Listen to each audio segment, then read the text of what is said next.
Господине Џафери, прво да се заблагодарам за тоа што практично во вашето објаснување на одговор на моето процедурално вие признавте дека собранието повеќе не е во состојба да гласа за разрешување на господинот Зврлевски до 16 октомври. Тоа го кажавте. Она што е спорно е дали собранието може да дебатира за разрешувањето на Зврлевски до 16 октомври. Но и дебатата за разрешување на Зврлевски е дел од постапка. А законот вели се ставаат во мирување постапките.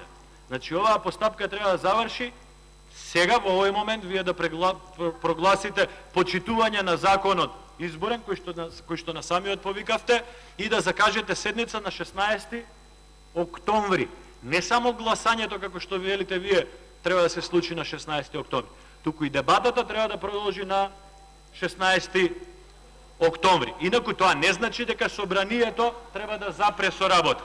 Има многу закони кои што се во процедура, има многу информации кои што се во процедура, можете да ја прекинете оваа седница, да закажете веднаш итна седница за договорот со Бугарија, може да закажете итна седница за депонијата во Струга, може да одиме сите заедно на јавна расправа за стратегијата за мигранти која што е закажана во 12 часот, може да разговараме за многу други прашања, но за ова прашање, не само гласањето како што велите вие господине Џафери, туку и дебатата треба да се стави во мирување во овој момент и слободно да закажете седницата, оваа седница да продолжи на 16 октомври. Благодарам.